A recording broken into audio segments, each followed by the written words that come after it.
everybody, welcome to my channel. Appreciate you tuning in today. I am going to today do something a little different. I had asked before if people were interested in my thoughts on the Happy Planner journal versus a regular journal, and a couple people said yes, so I'm going to give my opinion.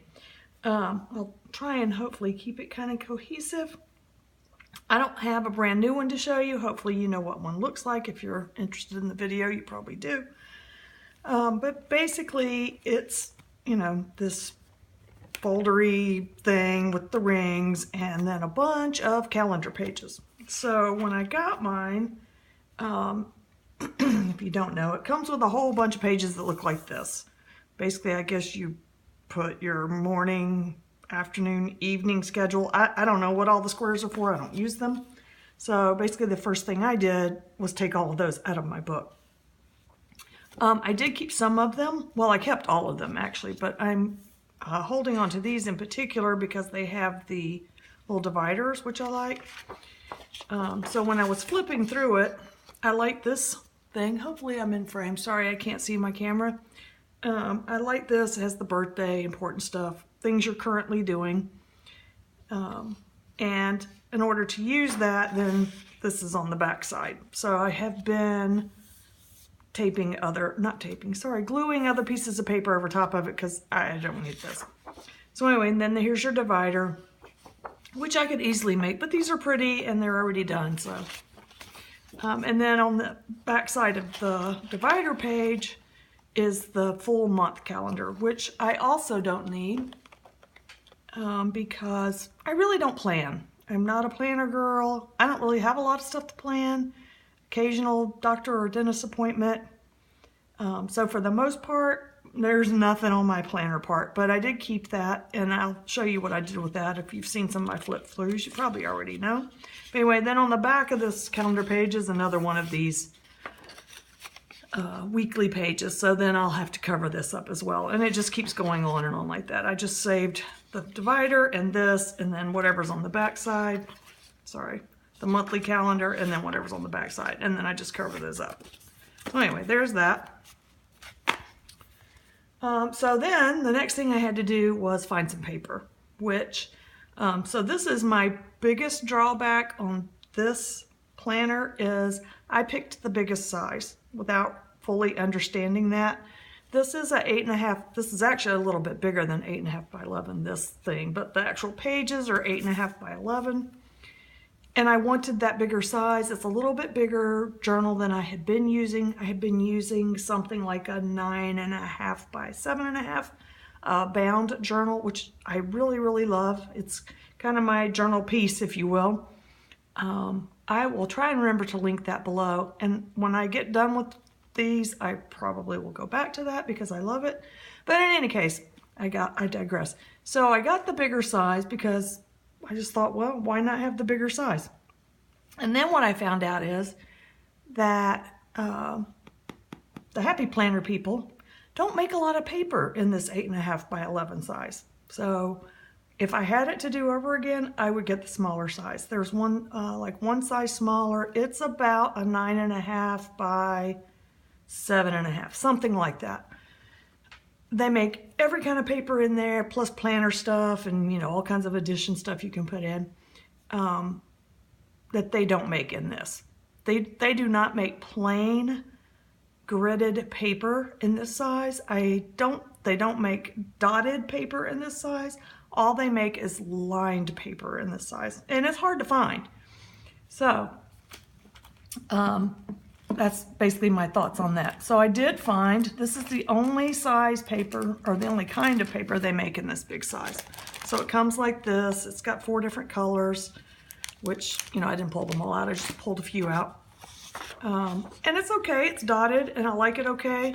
But sometimes I like my background a little plainer. Or if I'm going to have color on it, I want it to be color I put on it. Plus, I don't mind an occasional "you got this" or "my brilliant ideas," but for the most part, I don't want it on every page, so then I have to work out ways to cover that up. Usually it's washi with something else over top of it, so I can cover that up. And then, this is just kind of my weird little thing. I like my pages on the spread to kind of match or kind of look alike. If you don't care about that, then this is not going to be an issue for you. So I'll have a green page here and a green page here. Well, then when I turn it, I got another green page, which means I got to put another green page here. Okay, I'm just weirdly obsessed like that. You might not care. So then what I have to do is, in order to get a different page, is I have to glue this page on top of the green page so that I'll have a different page. Does that make sense? I don't think I explained that well. So basically on the back side of this green page, I will glue this orange page so that when I flip it, I have the orange page. And then I can put another orange page, but then I have to glue something else on the back of that. So it's an endless cycle of gluing stuff together, which in turn makes my little thingamabobbies thicker and makes them harder to turn in the book.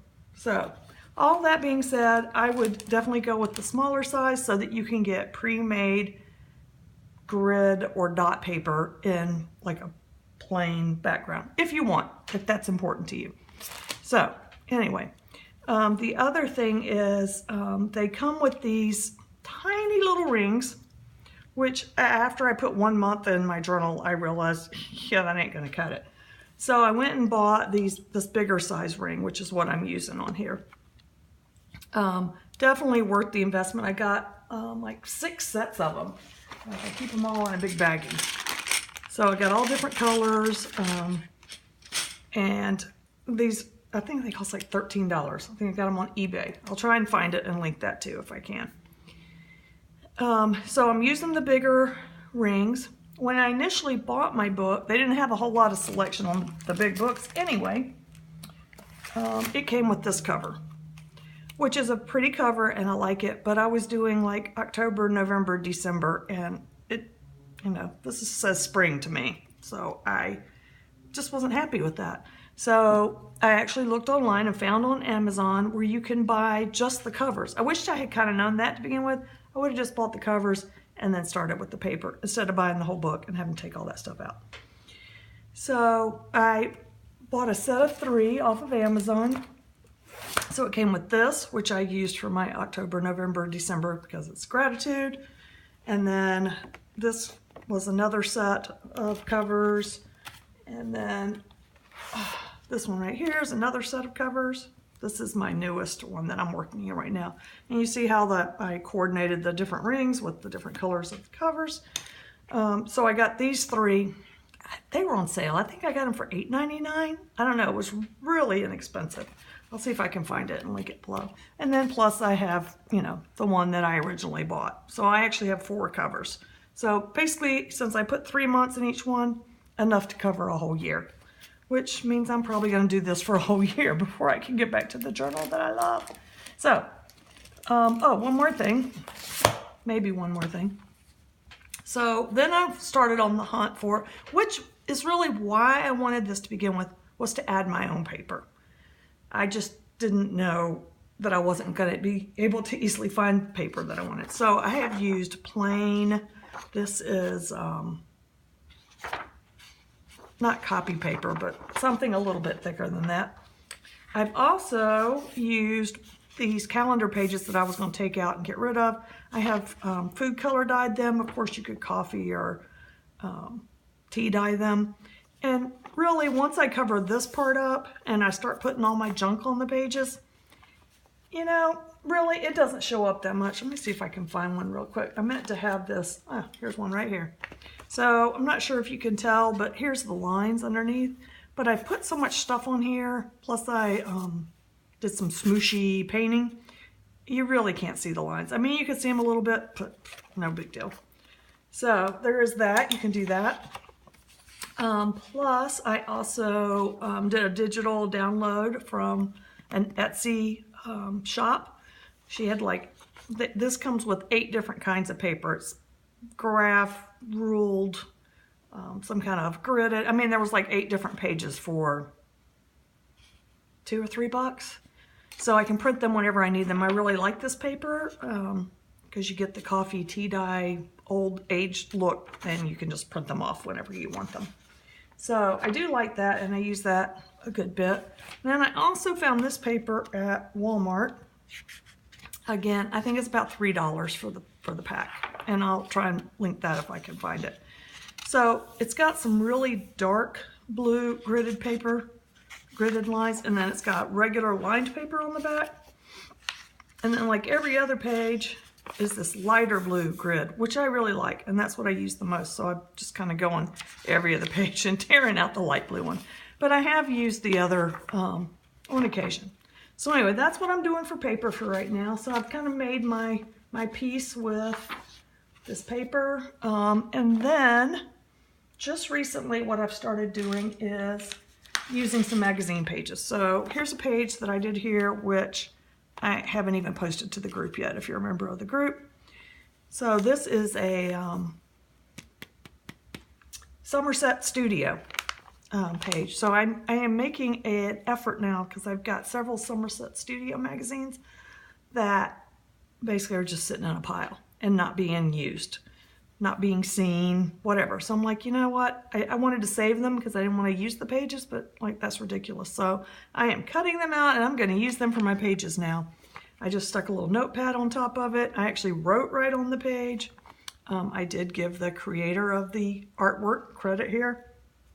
And then I made little tags with some of the cutout artwork, which I also gave the author, or not the author, the artist credit on here. And then I just did my journaling like that. So I think I'm going to do that a little more. And I think I'll find that I'm happier with that than trying to put all these other pieces of paper together. But actually I still wound up having to do that. So on the back side of this was something, of course, that I didn't want for journaling that day. So then I glued the graph paper that I had done the digital download on.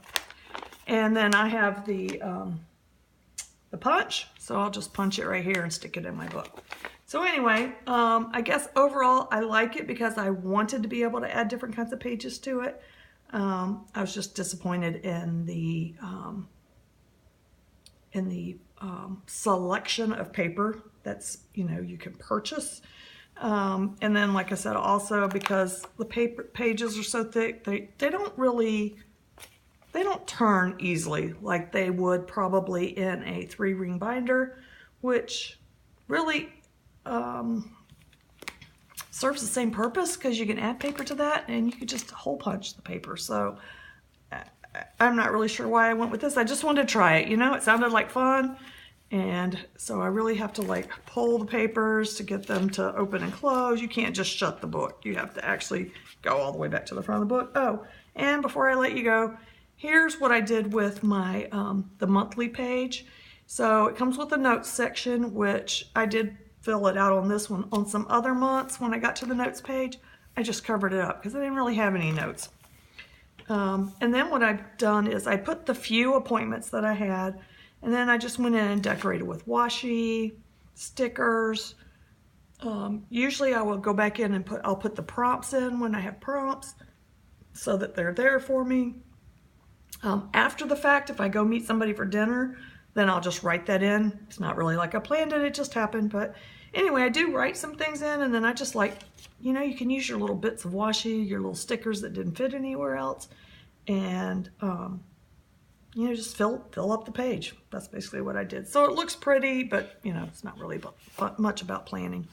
So anyway, that's my thoughts on that. If you're gonna do it, go for the smaller size so you can have better options in pre-printed paper. Unless you just want to make all your own paper or do all your own digital printed paper. So anyway, if you have any questions, I will be glad to answer them. I would love to hear your comments. And thank you for your time today.